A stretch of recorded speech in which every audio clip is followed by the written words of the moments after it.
by unanimous decision.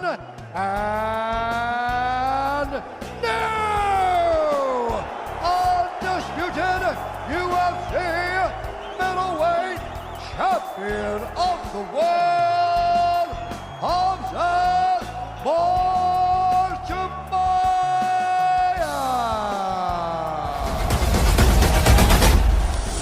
Assalamualaikum semuanya, selamat datang di channel Obrol Fighter. Ada sesuatu yang berbeda ketika sebuah event UFC terasa lebih dari sekedar pertarungan. Ada kalanya kita menyaksikan malam penuh drama, penuh kejutan, dan penuh bukti bahwa MMA adalah olahraga paling brutal sekaligus paling jujur di dunia. UFC 319 atau UFC 319 menjadi salah satu momen itu. Banyak orang datang dengan satu harapan besar, yakni menyaksikan Khamzat Chimaev akhirnya mengangkat sabuk juara dunia. Itu adalah impian gua dan impian yang sudah lama ditunggu untuk diwujudkan. Sebuah narasi yang dibangun sejak debut di Fight Island sejak tahun 2020. Ketika ia memperkenalkan diri dengan 2 kemenangan cepat dalam waktu 10 hari, namun malam itu bukan hanya tentang Khamzat Chimaev. Sebelum kita tiba di klimaks, rangkaian pertarungan lainnya menghadirkan cerita yang layak dibicarakan. Nama pertama yang mencuat adalah Baysangur Susurkaev. Fighter asal Ceknya ini datang dengan cara yang tidak lazim.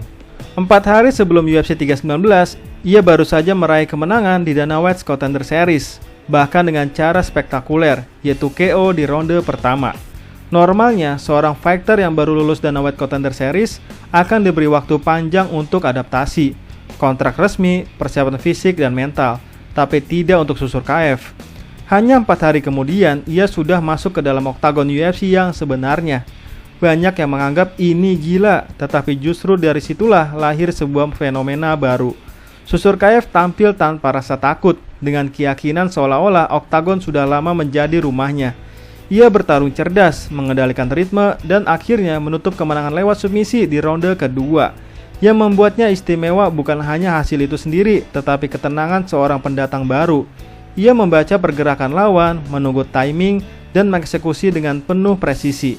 UFC seolah menemukan permata baru dari Ceknya. Bayangan penerus estafet gaya pertarungan dominan yang selama ini identik dengan wilayah Kaukasus. Kemenangan Baysangur ini membuat Khamzat Chimaev sangat begitu senang.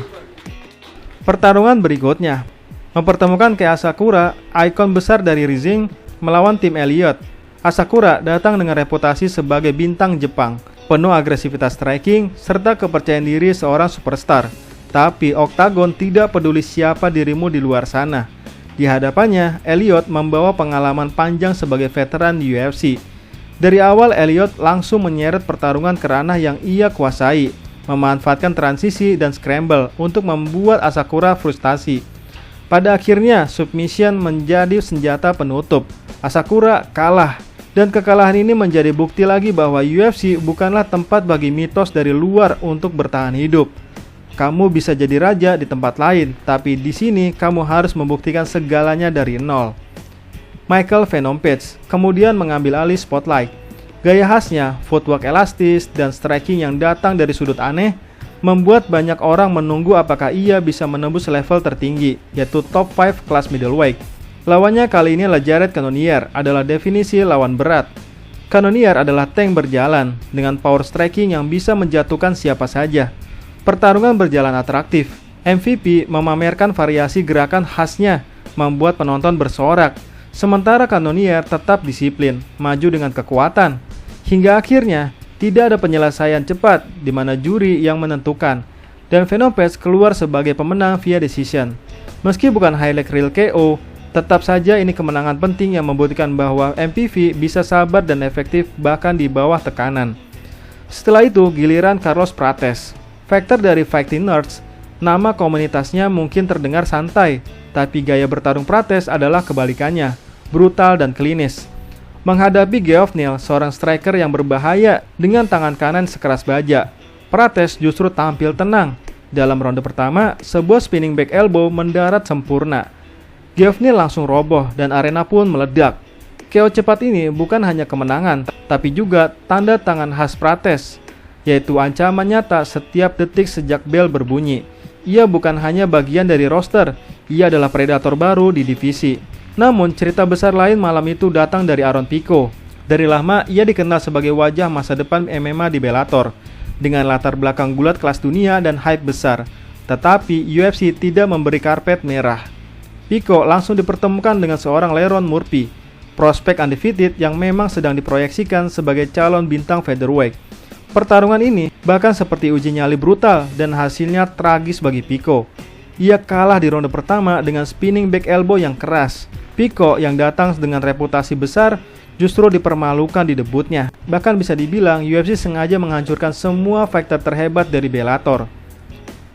Dan akhirnya sampailah kita pada klimaks malam itu, di mana main event Khamzat Chimaev melawan Dricus du Plessis. Pertarungan ini sejak lama dipenuhi tensi.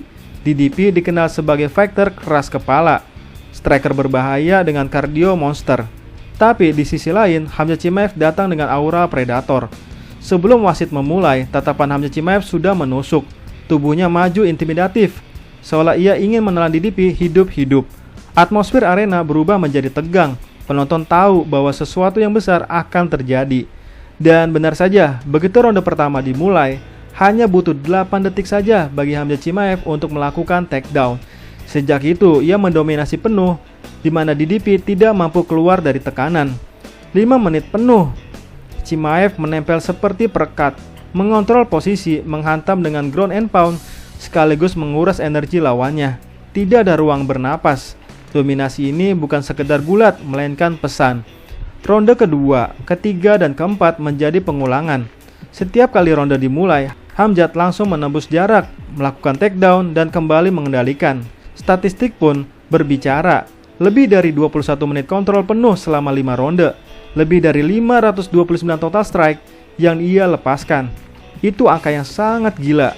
Satu hal yang menarik adalah bagaimana Khamzat sempat mencoba submisi, seperti rear naked choke, namun tidak pernah memaksakan dengan sepenuh hati. Itu seolah menunjukkan bahwa ia tidak datang hanya untuk penyelesaian cepat. Ia ingin membuktikan bahwa dirinya mampu bermain panjang, mampu 5 ronde penuh, mampu mendominasi lawan elit bukan hanya sebentar tetapi sepanjang malam, dan menunjukkan bahwa kardionya adalah yang paling brutal di kelas middleweight.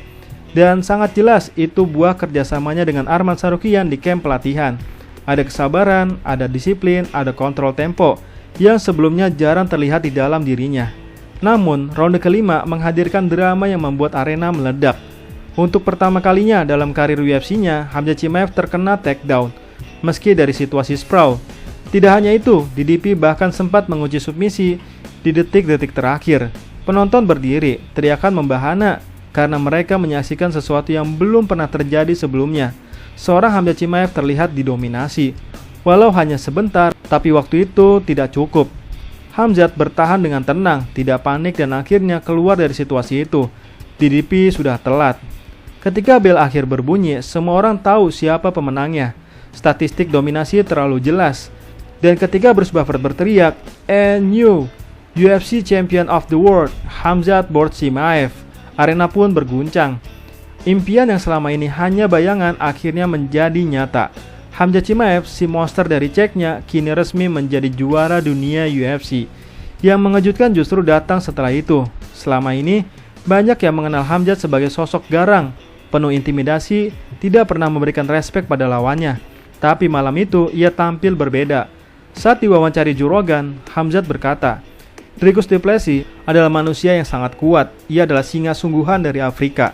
Dia satu-satunya orang yang berani memanggilku. Dia juara sejati, dia berhati besar." Kata-kata itu datang dari hati dan membuat banyak orang tersentuh. Dari predator yang selama ini ditakuti, Khamzat malam itu menunjukkan sisi humble yang seorang juara.